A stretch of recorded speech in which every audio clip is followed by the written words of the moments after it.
Okay.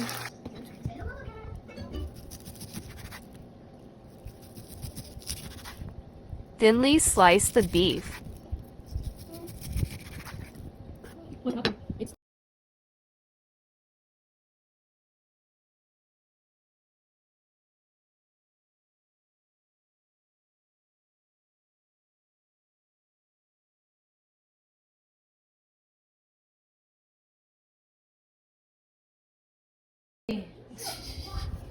Mag-a-add na tayo ng baking soda. What? And then, cornstarch. Cornstarch. Yan, cornstarch. And then, water. Water para mag-mix yung mga ingredients.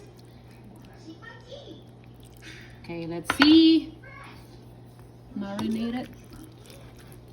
So they can stick together. Yan na yung sabi ni Sweetheart. Why you put it in a small bowl when you can use a bigger bowl? Right, babe? Yep. So you can mix all together your ingredients. Oh, not a good shot. You always grab the spoon. That's how I work. That's how I work. Okay, naglagay na rin po ako ng 3 tablespoon na oyster sauce, 2 tablespoon of sugar, and then a pepper. Yan po yung in-add ko dito. And then later on, mag-add po siya ng oil. At least 3 tablespoon of oil or 2 tablespoon, depends how much meat you get. Para masarap. Na, lagyan na natin ang ating beef broccoli. Yan.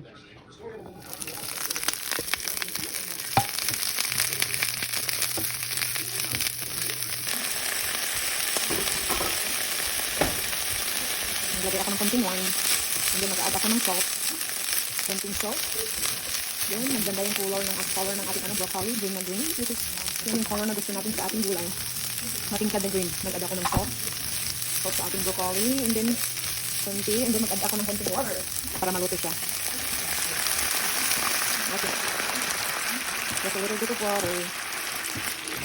Pag mag-evaporate ng water, set aside natin yung ating broccoli. Okay. Once the water evaporated, we can set this aside and then cook na natin yung ating beef. Takpan natin muna. And wait until it's evaporated yung tubig natin. Wait natin. Yan ang gulay natin. Green na green, fresh.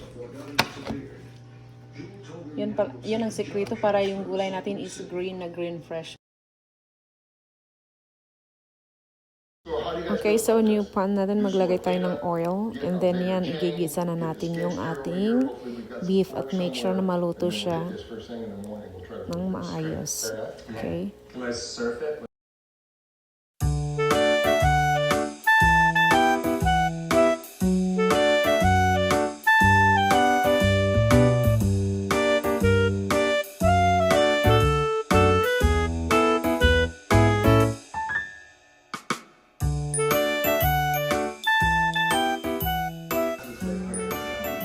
Okay. Yan. More broccoli para so it's proportion to our beef. Ayan, meron na akong broccoli so mag-a-add pa ako. Boom boom boom boom. Toast the broccoli. Huh? Perfecto. Let's get that one. That's our dinner.